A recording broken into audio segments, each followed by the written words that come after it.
हम गुंजन चौधरी मैथिली गुंजन चैनल पर समस्त मिथिलावासी के प्रणाम करै छी। आइ हम एकटा सोहर गीत लऽ कऽ उपस्थित छी। कोशिश करै छी जे ई गीत अहाँ सबके जरूर पसंद आयत। गीत नीक लागत तऽ अंत तक सुनब। आंगन नीपल गही फूल छिड़ियाओल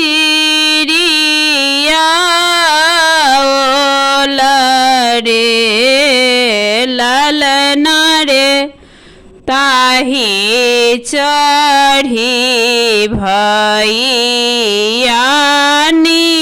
रे खूबहिना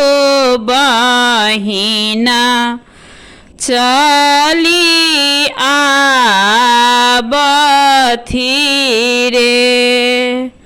भानस करैते आहाँ धानी की आहाँ ठकोराइन रे।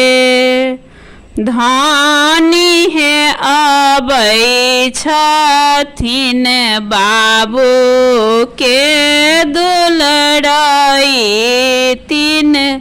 गरमा जानी बाजबरे।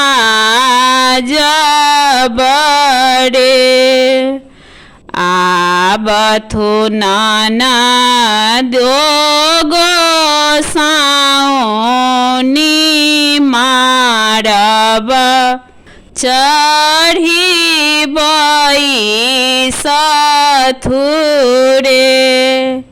ललना रे 10 5 सोहर गाबथु गाबी सुनाबथु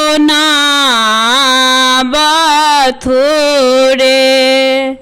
जाऊँ हम सोहर गाएब गाबी सुनाएब रे।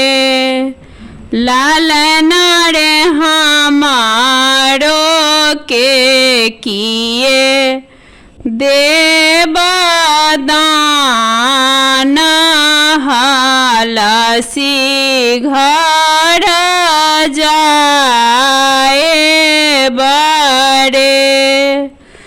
बहिना के देब न कबे सरी भागिना गला चेना देब रे। ललना रे बहनोइया के चढ़न के घोड़ा हँसैता घर जाए बड़े। कहाँ पाएब ना कबे साड़ी कहाँ चेना पाएब रे। ललना रे कहाँ पाएब चढ़न के घोड़ा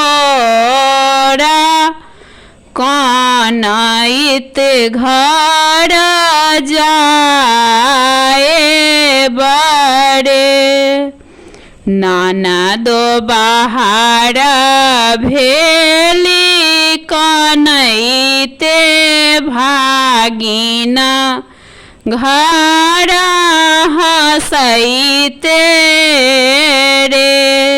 ललना रे बहनोइया बाहर भेल मुस्काइते भाने मुँह तोड़ल रे। चुप रहो धानी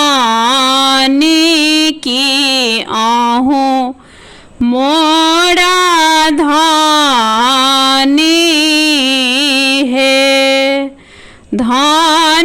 है जे बाई में बाबा के हवेलिया